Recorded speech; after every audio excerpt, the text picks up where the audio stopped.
with Spike. I had something planned, you screwed it up again, Mark. Oh, yeah, the face, those little songs, bad. You know, when you take off the face diaper, everything. Is that what you want? Yeah. I did not know that. It's because you're old, Jet. Yes, I am old. He's the alternative. Yes. Welcome, everybody. Go, go. No. And thank you for having us back here at MegaCon. It is work, right? It was Saturday in sport. Hi, were you going to tell us? Yeah. So as you guys have heard, it's a Q&A panel, so I'm going to let you line up behind me, or else I'm going to sit here and talk to my favorite people. That's fine too. I know, that's fine too. Welcome aboard. I like your shirt, Steve. Thank you. Yes, here.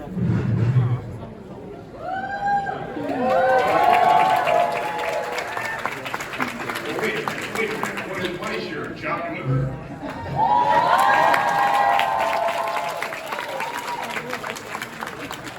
Yes, it is. I've tasted it. Very tasty, very tasty. Delicious. Hi, welcome. Howdy. Yeah, hi. This is for Steve, I would say. You know, I've been watching your, a lot of your shows for many, many years now. Thank you. My two favorite characters that you played would be Amon from Avatar: Legend of Korra Season 1, and then Orochimaru from Naruto. Both characters which are very, they have this very mysterious, creepy feeling to them. My question to you, of course, so my question to you would be, what were your experiences of playing them, and which role did you enjoy? I love them both for very, very different reasons. I have to speak carefully because I'm always probably Orochimaru was really fun and kind of freeing because it was rare and I didn't have to yell at the screen. I can speak very quietly. Amon was similar in that respect too, because originally when I was going to play Amon, they described the character to me, and the first scene that I was reading for, he was in front of the big audience, and so I was big and stentorian. And Andrea Romano, the director of that show, brought me way back down and kept his very understated, which made him much creepier, in my opinion, and more terrifying. Also, he was more unpredictable. So, in that respect, they do have some similarities because the characters are both very, very unpredictable, as you know. And it's fun to take a look at especially Sasuke. Thank you for that. No problem, my pleasure. You've been purified. Don't tell him. Hi. No, and here it was just who's been impersonating my voice. Yes, I've been walking around behind you, speaking as you. Okay, here's my question. So this is like a very kid show that I think you two probably don't even remember working on, but do you ever remember Digimon? Of course, you remember Digimon. Okay, I was saying, if you with you played a bunch of different, but you played Overlord, right? And Sagittariumon, or Overmon, and Paramon. I tried to get Jamaican Mon, but they said no. I like yours, Beaumont. Yeah, Beaumont. Okay, Billingslea. So how was that experience like? Was that like, that was after I guess Cowboy Bebop, and I guess that was starting to watch the show. How was that experience like? Well, fortunately, we had the same director. We had Mary Elizabeth Blum, who is now my wife. I won. It was really fun. She's a wonderful director to work with, and for both of those shows, for Cowboy Bebop and for Digimon, we worked in the room by ourselves with our director and an engineer. And she made it very inclusive and very fun and gave us more context than we could possibly use. But it was a great experience, and it was the same kind of levity in the room, I think, for both shows. We had a little more time, I think, with Cowboy Bebop. Yeah, we did. We had time to make it done pretty good. And Jeff Nimoy also directed some of my Digimon stuff. I think some of you might have heard the story. I had just finished doing a session as Overmon, and Jeff asked me if I've ever done Children's Wallet. And, in Overmon, it's been what, for those kids, hang on with those kids. And I said, oh, I've done, Children's Wallet. You know what Wallet is, right? The background like a bunch of kids in the background, in the foreground, behind the actors who were up front. So I went in and I gave it a shot. So this is what I did. I said, "Hey, where's everybody? Where are all the other kids? They all got free candy, and I didn't get any free candy." So he said, "Yeah, that'll work." So after going, and I was doing that after that. Amazing. It was a lot of fun. All right, thank you. Thank you. Remember, I have a solution. Yes, you are. No bending. Yeah. I saw you bend. I saw it. How's it going? Great. Great. As a beloved fan of Cowboy Bebop, having such an iconic ending as like Bang, is there a way you would change it, or like in your mind, like redo the ending of Cowboy Bebop? Would I do it differently? Yeah. I would act better. I was really green back then, so when I watched it for the first time all the way through about 2 years ago. And that was a little tough for me to get through that because I'm a better actor now. I'm just more experienced. That's a matter of opinion. Yeah. But, in retrospect, that's where I was at the time. And it is the way it is because it's supposed to be that way. But in terms of changing anything, it was not my vision. That was the vision of Watanabe-san. And I think it was perfect the way it was. Yeah, I mean, Tom mentioned that at the beginning. It was kind of a perfect show. It was, all the elements were just this amazing amalgamation of alchemy that came together for that show with beautiful visuals, great storytelling, amazing music, pretty good casting. Yes, I wouldn't change a thing. I would. If you watch the movie, I changed the ending. If you get me. Yeah, I got you. Yeah, I yeah. understand. Because we wanted to go on. Yeah, we did. We wanted this. We were having such a ball, and at that point we realized how special it was. And then we were all in tears as it did. I mean, literally, it was a very sad situation for us as the actors. We did fall in love with that show. Yeah. It was like most animated we worked on, we worked by ourselves, like I was saying before. But throughout the course of the production, we would see each other in the hallway. We worked on other productions, and we became really close. We are that family. We became the Bebop family. We still stay in touch all the time. We have an open-ending text conversation that started when texting started. Yeah. And it's still there. Yeah. So we were really, really sad when that ended. And when we heard that the live action was happening, we petitioned really hard to become part of that show, and they didn't hire us, and that made us sad too. Yeah. But you know what? It was great for what it was. Right. Thank you so much. Yeah, it did get canceled. And I enjoyed it. I watched it. I enjoyed it for what it was. But I don't know if you saw Mustafa Shakir, who played Jet.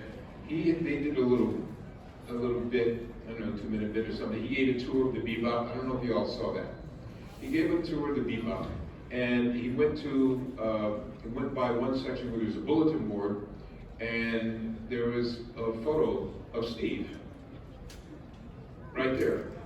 And under Steve was a photo of me upside down. And my wife and I were watching it, and she looked at me, I looked at her like, wait a minute, what was that? I'm upside down, and they didn't have Wendy Lee or Melissa. They asked us, they didn't ask for input about the show at all, not for me, but they did ask for photos. Yeah, we can talk about that now. Yeah. They asked for photos like we were going to be perpetrators, bad guys that they were looking for or something. So they had us send them photos of like mugshot photos. Yeah, wanted posters. Yeah, wanted posters. And then they didn't really. I mean, they had their photo of you. You were right side up, at least that. Yeah. But It was on the fridge. but I was upside down, and there was no photo of Wendy Lee or Melissa. I think they were in the fridge. Don't leave things. Yeah, right. Yeah, we found out about that, didn't we? Hi.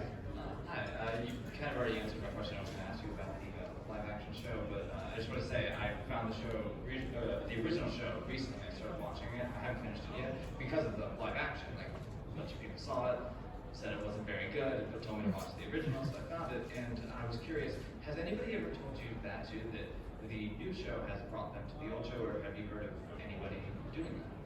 Yeah, I heard that for the first time at this convention, actually. A few people mentioned it to me. And that's one of the reasons that I kept saying before the show was even in production. I kept saying, give it a chance, because all the haters were coming out and saying, oh, it's gonna suck, you know, live action adaptations are never good. They are seldom good. But I had high hopes for it, honestly, because I knew some of the writers on the show, I knew one of the executive producers, and I trolled John Cho until he became sort of a Twitter friend. And I loved his work anyway. I thought he was going to do an interesting take on it. So we all supported the show from the very beginning when a lot of people didn't. And we wanted it to be good. Just as fans of the Cowboy Bebop franchise, we really wanted the show to be good. So we have heard that a little bit at this convention, and that makes me happy. You know, if there was nothing else good that came out of that show, and I actually really enjoyed it, I'm glad that it brings a whole new audience to what we had done originally. Right, that was one of my thoughts too, that if it was a success, it will bring people to the anime. Yeah. You know, because a lot of people watch Netflix, right? And, but, you know, I guess there are algorithms that, I talk for them. They didn't have the numbers that they needed for it to continue on. And so it's kind of like, I guess, disappeared into the ethos. But that was my thought, that if the live action was a success, then it would be good for the franchise. And I was thinking way back in the back of my mind, that maybe Watanabe could do some more. That's what I was hoping for. Yeah, right. Good luck with that. They'd have to pay us this time. Right. Yeah, in beef. Yeah, we were working in beef, right? We were working for food and water at that time. It wasn't, you know, we didn't get paid much for doing it. And we still don't. Okay, no, that's true. Yeah. If you're trying to make a living as an anime actor, good luck. Good luck. Because you'll need food stamps. Yeah. Thank you for that question. It was awesome. Thanks for watching. Thanks for giving us a chance. Good. Hi. Hi, I just wanted to know what both of y'all's, probably like your least favorite character to ever act as was. Like, what's a character that you either just hated the character themselves or the way that you had to speak for them? No. Well, wait a minute. I really don't have any characters that I hate. I almost got involved in a Triple X thing, but you know, because they don't tell you, they keep it a secret. A lot of what we do, we don't know until we get in the room, and even then, we don't necessarily know. We don't know the name of the project. They use code names. You know, like when I did Star Trek Into Darkness, we never used the ST word. It was always some type of code getting on the studio lot, and we never used the word. So I almost got involved in the Triple X project, and when it dawned on me what it was, I said, I'm gone. I can't do this. And you know, I would watch it, but anyway, that's another story. You know, it's never too late to do that kind of production. I have no comment to your comment. Yeah. I did one of those accidentally too, but they called it Project X. It was an anime, and I went in and I didn't know anything except they told me I was a creature. And then about five minutes into it, I noticed that the creature had tentacles. And then 5 minutes after that, there was a young girl, and I went, oh. And I thought, oh, you know, bless your hearts. I know you're enjoying this, but here's my contract. I'm going to pay somebody else to do it because, ew. Yeah. That's the only thing I walked away from. But the one character that I was kind of sorry I auditioned for, please don't tell the producers, keep it in its room. Yeah, just between us. There's a character in Mortal Kombat called Baraka. And he starts out going, and he does full sentences and sometimes paragraphs in that voice.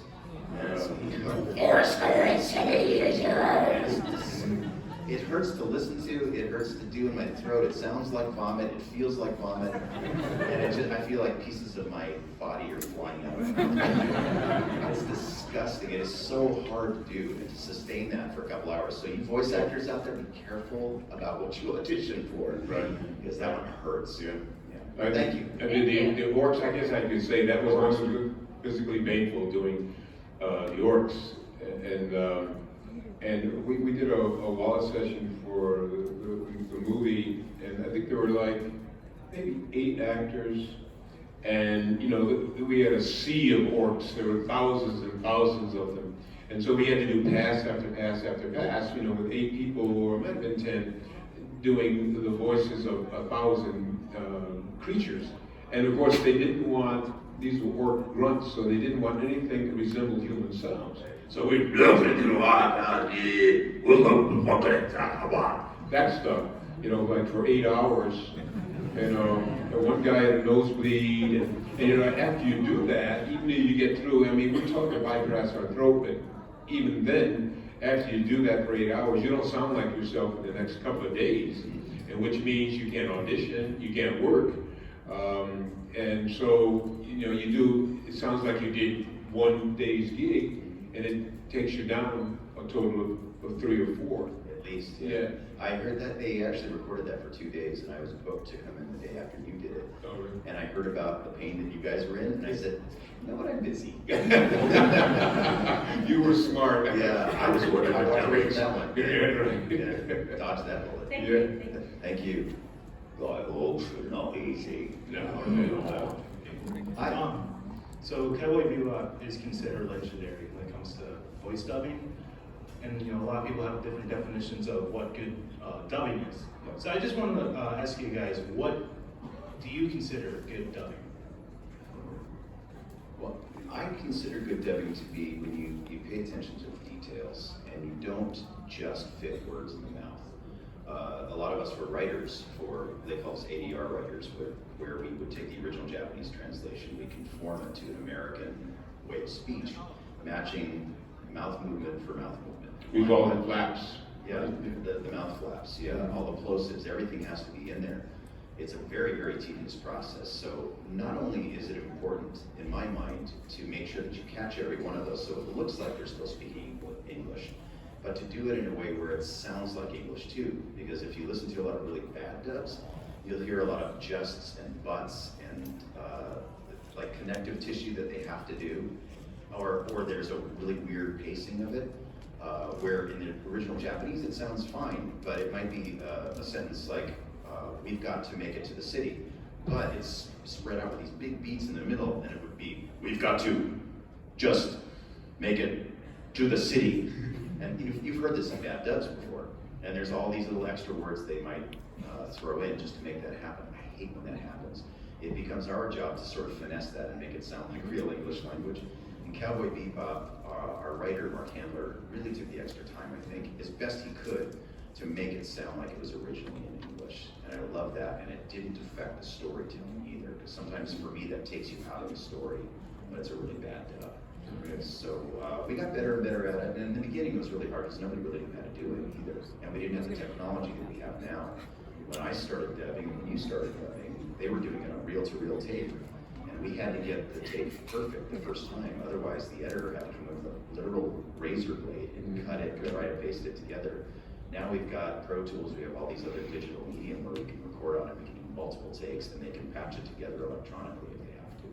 So it's just gotten better and better and better as time has gone on. It takes a little bit of the pressure off of us. But with Bebop, we really had the time to finesse it, and a lot of it had to do also with our director, Mary Elizabeth McGlynn, my wife, who also knew the context of the story, and she would hold that context and deliver that context to us so we knew kind of what was going on and how the other characters spoke. And she would say, well, Beau came in and he did this and he kind of slowed down the pace of it a little bit, so we're going to take a few of the words out. And so maybe if you can sort of match that in your pacing as we do this, and if you see a few words that you want to leave out so that it sounds more natural, feels more natural, just give me your take on it. And we never have that kind of input from the directors. It's just go as fast as you can and get it done. Get it done, because it costs money, studio costs money. And then the other thing about Mary Elizabeth, you know, she was an on-camera actor, and you know, if you have a director who's been in your shoes as an actor, there's a connection there, and she understands our plight, so to speak, you know, and she has the vocabulary to communicate what she wants, because a lot of people don't understand that a director can have a vision of something, but if they don't have the language skills to communicate what that vision is, it's a nightmare for the actor, because we're trying to figure out now, what do you mean by that when you say that? And so Mary Elizabeth was brilliant because, you know, it was wonderful that we had the time. You know, we didn't feel rushed like sometimes you feel now, like, oh, let's move on because, you know, we got time. But we all were fairly green at that time doing anime. And I mean, I started my voiceover career dubbing live action foreign films. Like if there was a German movie with an African actor, Doug Stone was producing those, and he would ask me, you know, to come in, and I did, oh my father. And I would do kind of like a general African accent. But, you know, at that time, there were no beeps, and we were lucky if we had time codes that would be played under the video. And so what they do, they would show you know, we'd have the script here, and they would show the scene, and we'd have to what they call chase the scene. You know, we would do the scene. We couldn't stop and pick up. We'd have to do the whole scene. And so you'd have to basically memorize instantly, so that, because if you're looking down, you're gonna miss, you know, so if you look down, you grab a chunk of dialogue in your mind, and do it while the other actor's talking. You go to look down and grab another chunk of dialogue, so you can keep it going.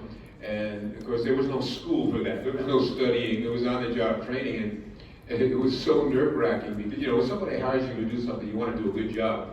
And you know, like I remember the very first time I did it, I was thinking, I don't know what the heck I'm doing. And so I got to figure out, watch the time code, because the scene starts at a certain time code.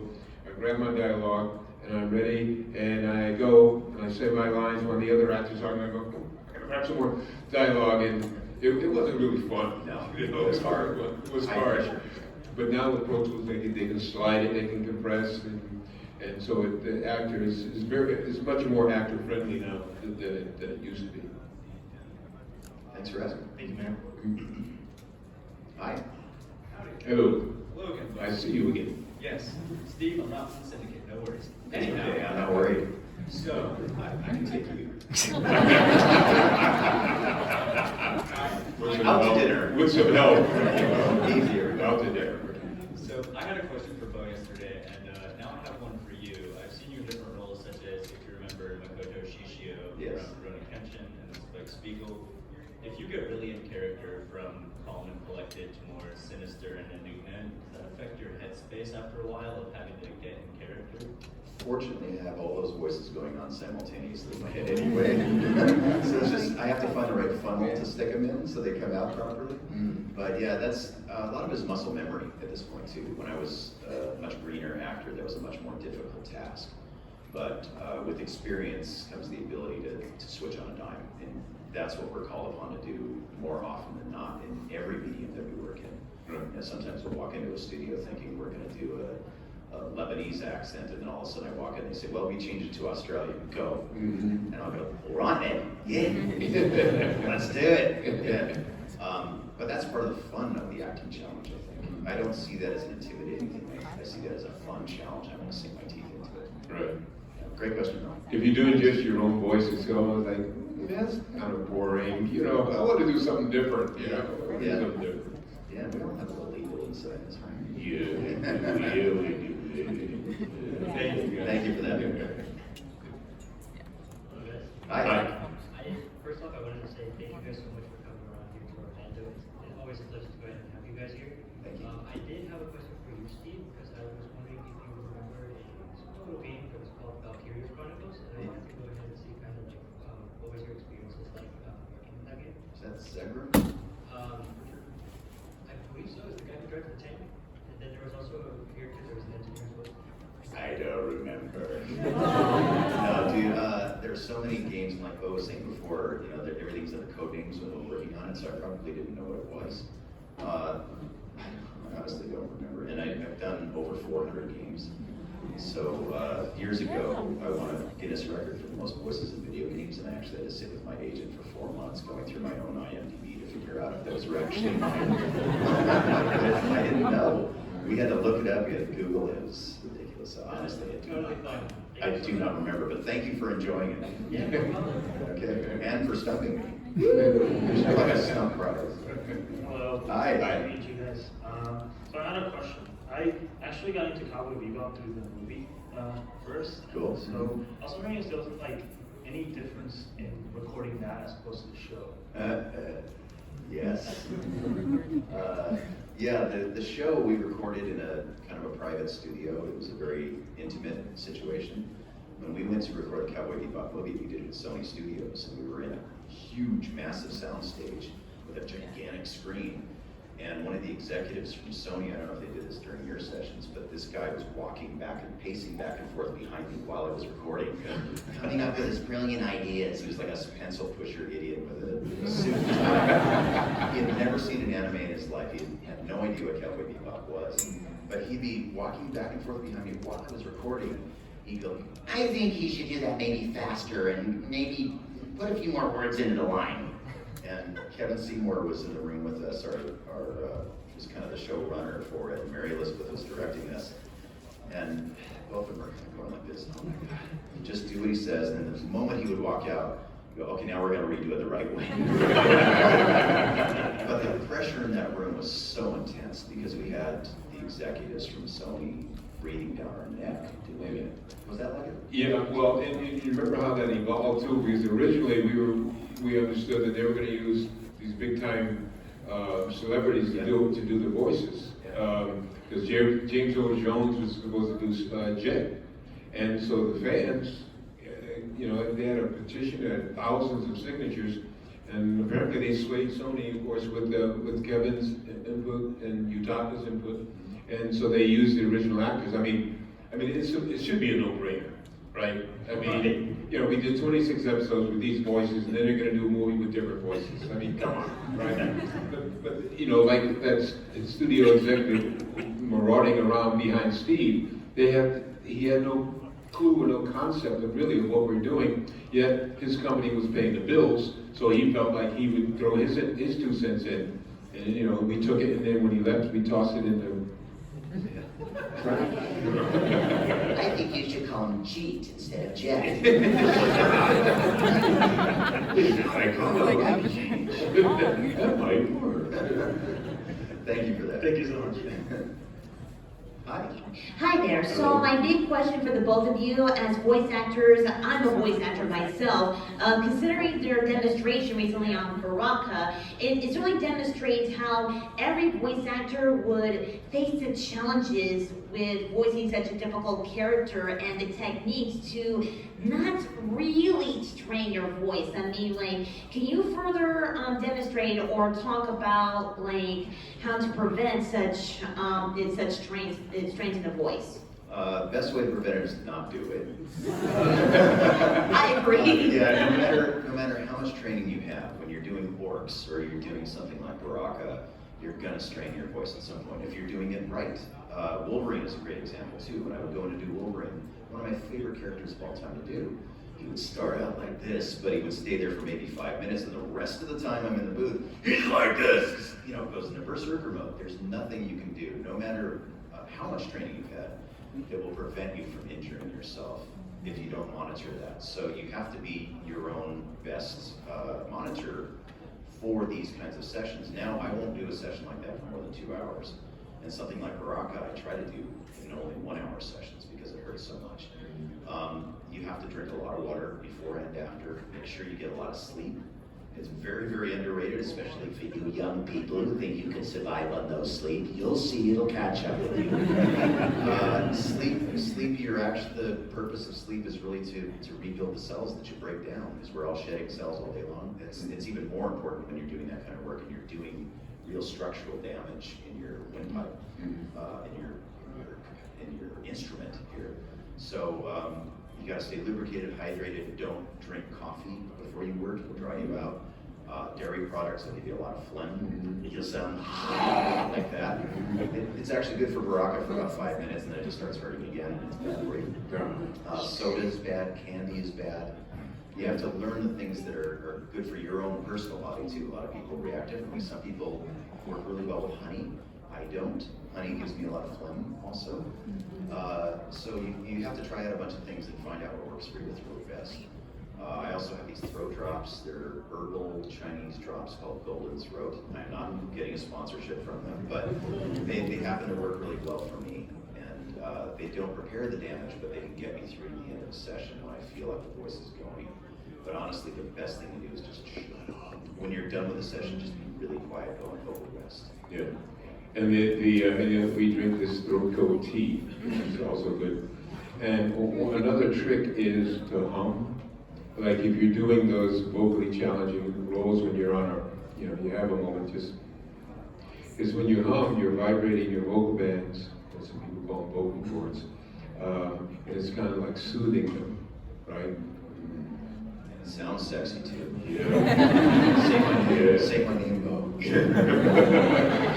Yeah, I come from the very white school. Yeah. But that's good. Oh yeah. I hear you, Beau. What you doing later? Oh, I'm getting all excited. We all got something excited about. But opera singers too, you're taught to sing in your what they call in the mass, and as much as you can to keep it in the mass. With some of the roles, you have to drop down. You just can't avoid using the throat. As Steve says, you just need to cut down the amount of time that you're creating violence with your vocal bands, because it's just not natural to do that. But to a certain extent, when you do a lot of that, your vocal cords do toughen up. Yeah, they do. They toughen up. And some people, they get kind of leatherized, but it's still, it's not really a healthy condition for voice actors, but we have to do it. Yeah. And now I sing with my butt. So. Yeah. You know what that was? We call them farts. Hey, whatever works. Okay. If it prints, it prints. It prints. Thank you very much. Thank you. Hi. Hi. So, Beau, you touched on this earlier, but I was wondering how both of you got your start, and any tips that you give people who are going to voice actor position. Yeah, actually, my very first voice job was as a coach in a puppet movie, back before your grandparents were born. It was in 1969, and I had just started my careers in New York, and it was before I went to the military and all of that stuff. And it was really, cool. It was not vocally taxing at all. It was just fun. And I didn't realize that was at the beginning of my acting career. And here I am. Most of the work that I do now is not on camera. It's voiceover. It's voiceover work. But then, I after the military, blah blah, I came to Hollywood, and back in those days, no one went to Hollywood to be a voice actor. The careers weren't there. So I went to be an on-camera actor, and as I said, I was asked to dub some foreign live action films, and that's how I got started. And then Doug Stone, the same producer, one day he asked me, he said, "Would you like to do some anime?" And of course I asked him, "What is anime?" And I didn't know what it was, and so he told me, and I said, "Sure, why not?" And of course I started doing it and fell in love with it. It's just so much fun. And I have to tell you, the voiceover community was smaller back then, and a lot of people are doing it now, which is great. But we had a kind of a small voiceover community there, and it's just like a little family. A lot of times we didn't audition. Somebody just asked you, like me, somebody just asked you, like Kevin asked you, would you like to, like to do this? And sure, right? I remember I did a show called Legend of Black Heaven, which probably no one has ever heard of it, but it was a great little show. Oh, yay! 2 people, all right. And of course, the character goes, OG, and he was the lead character, and he was an office worker, but he also, at night, he was saving the universe with his music. Like when Steve was doing it, be a musician. But anyway, I'm enjoying this song in my own voice. I started on a show called The Guyver, and I played a character called Guyver 3, and Agito, I think, is his alter ego. And I did it accidentally. Actually, I was working in a mailroom, and the head of the mailroom was hiring for a Japanimation program. I was literally the only non-actor in the building. I had no desire to do it at all. but he offered me free pizza. I just thought, all right, I'm gonna go in on a Saturday, have free pizza with my friends, and I did, and they needed somebody to do the voice of a creature ripping the arm off of another creature and beating him with it, basically. And I could do that. Who knew? And part of that was for my music training. I think just being able to match the movements and the rhythm of the language and just the general being able to match what I was seeing on screen based on rhythm and melody. And so I did that for fun. I just did that for fun for years until they made me speak English words, and then I had to learn how to act. And that was really hard, but back then we had the advantage of watching all of the other actors in that particular show. They would bring in 20 actors at a time, and they just kind of go up to the microphone like they do in Japan, and I got to watch everybody else, and I just stole everything they were doing. And there were some really good actors, so I had some really good crash course training in how to act, and over the years it got better and better and better. It's not like that anymore, really. They don't do that because it was the wrong way of doing it. We had to redo everything we did in that session, by the way, because it sucks so bad. Oh. The sound was so bad, and the studio was terrible. So eventually, I felt like it was my obligation to teach people a better path. And at conventions, somebody will always come up and say, how do I get into voice acting? And so every panel became a teaching moment. And the people around me said, well, you need to start teaching. I said, I don't want to start teaching. I don't know how to teach. And eventually I had to do it. So the answer to your question is how do you get into voice acting? Go to bloomboxstudios.com. I have cards at my table, literally. I'm teaching online courses now. And we have 65 classes in the can now, over 200 hours of content, and built on the premise that everybody's got a superpower, basically. Everybody is a creative spirit. Everybody's capable of creating something. And whether it's voiceover or not, my goal is really to help people to unleash their voice, as we say in the class, whether that's through art or dance or some other form of music or some poetry, anything that you do that's creative. We want to inspire you to recognize that you have that inside you. And no matter what anybody has told you, their opinion is none of your business, really. So that's what the school is founded on, and then everything else was built out on that. And we do cover training, the very specific acting training. We cover mic technique, we cover cold reading, all of that stuff. Those are the first 30 classes. After that, we bring in some of the best in the business. We just had Richard Horvitz in last week, voice of Invader Zim, and I pick his brain about how he got his start. And he's a master teacher also, he's a coach. So that's how I instruct people to get into the business, really. And I created a free master class also. So if you're not ready to get into the other classes, just check out the free master class. Go to iwannabeavoiceactor.com from D. Bradley Baker. It's a free resource. We tell everybody about all the free resources. Make sure it's the right thing for you before you get in. Because there are a lot of predators who are very happy to take your money and promise you lots of stuff in the voiceover business. They have no idea how it works. So check out bloomboxstudios.com. Thank you. Thank you. Hi. Hey. Hey. I'm going to kind of bounce off of the question that he asked about voice acting and all that. But, I mean, Steve, you got a pretty colorful history even before you got into voiceover work. Yeah. And, you weren't really a classically trained actor. And, I think it's actually pretty cool and commendable because instead of like showing up with, hey, I can potentially do this, you have a history of getting things done. Yeah. And considering your earliest work and all the different hats you had worn, I think in an interview or something you said that at one point, like, you were like fixing fire hydrants or something. I was working for a fire extinguisher company, basically. So I serviced fire equipment in the dirty streets of downtown LA. Yeah. And then you got into voiceover work, and you said that was a very, very, very scary thing. Yeah. And I was wondering, like, considering everything that happened prior and, your job history and all the different hats you were wearing, like, did that affect your confidence knowing that, like, you may have not been officially an actor, but you know how the world works, you have dedication, you know your work ethic, you know yourself through just being, on the earth for, a pretty long time. Yeah. And I was just curious about, like, what was it like to act and not officially be an actor with no experience prior? Well, I didn't know that I was a voice actor, honestly. I thought I was just some schmo doing stupid voices on shows that nobody would ever watch.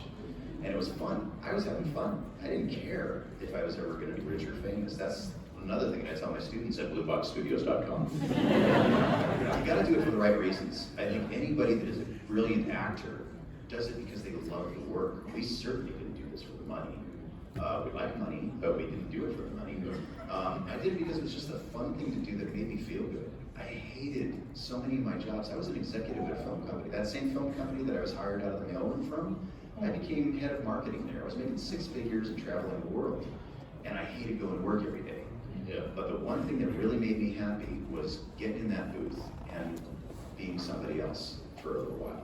That made me happy. So I did it with no pretense of, I'm an actor, or I have to be something other than myself. I was just, oh, I get to play! Yeah! Sometimes you get paid, I don't care! Don't tell my agent. So I went in, and like you said, I get things done. My team accuses me of that all the time, because we're now a company, we have to market the voice acting school and all that stuff.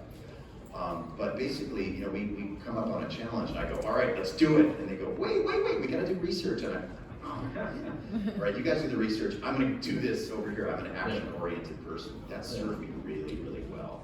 So for people who are getting into this, yes, get the training, but don't get bound by the training. There are a lot of people who are so built up with, you know, all of this stuff that they're supposed to do as actors. And the one acting class that I took, this teacher told me to speak very slowly and make sure you enunciate every single word, which works great for, you know, commercials, you know, if you have to do that sort of thing. Most people don't talk that way. They stumble on their words like I do. Yeah. So you want it to become authentic, and the best actors really bring their own authenticity to each role. Yeah, there is some like artistry speaking, like words in English sound different in conjunction with one another than individual. Absolutely, yeah. Yeah. And at least you still get to travel the world. And yeah, I now travel the world on my own terms, though. I'm not cleaning up after other people. You know, I used to be the first guy in, last guy out, and everybody else would get to see what's going on in that city. Now I get to see what's going on if I want to, you know, and I get to talk to you guys. And we travel the world, and I get to see my brother and hang out. I never got that before. It's a whole different thing, and we have fun while we're doing it too. Yes, sir. Thank you for that. Hey, you're welcome. Hi. Hey. Yeah, maybe speak. This is like the last question, so it's not like when like before you Cowboy Bebop, did you guys ever like know that it was gonna be so popular? No, not at all. It was a gig, you know, and we were all asked to do it. And as I told many people, you know, when I heard the name Cowboy Bebop, I thought it was about cowboys. You know, and he talking like that, you know, we might be riding a horse, you know, in his big too.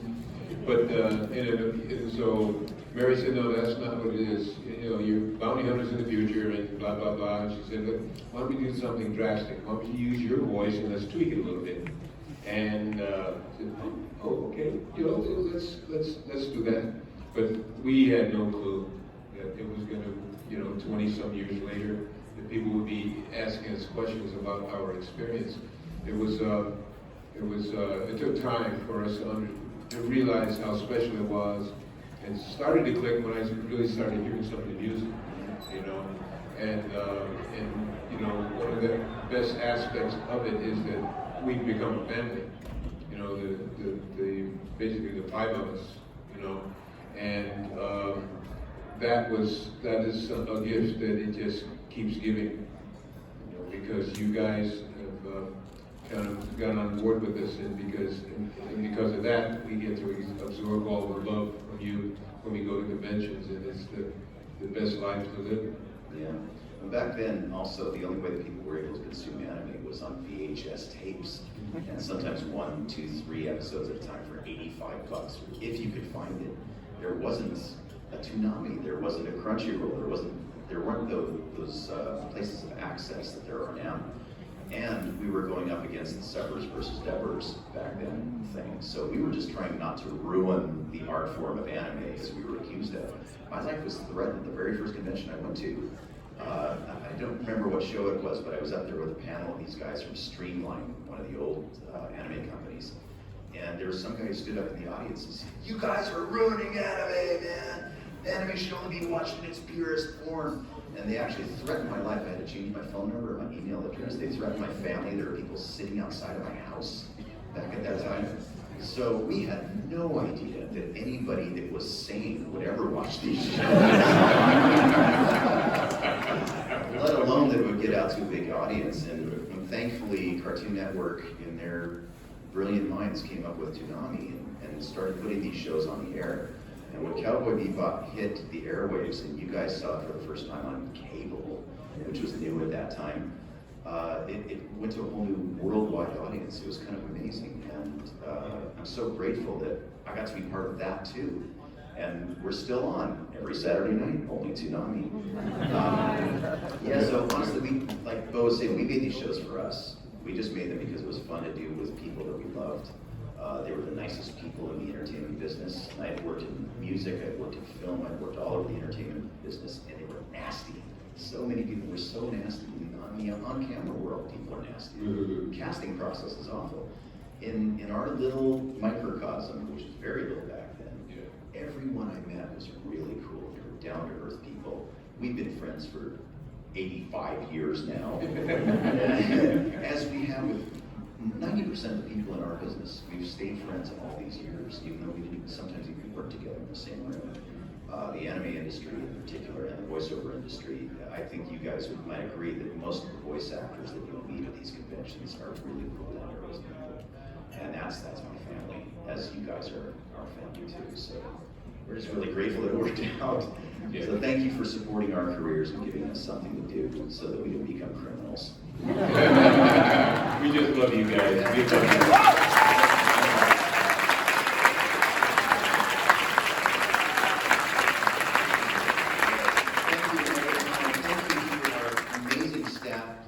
Staff member this weekend.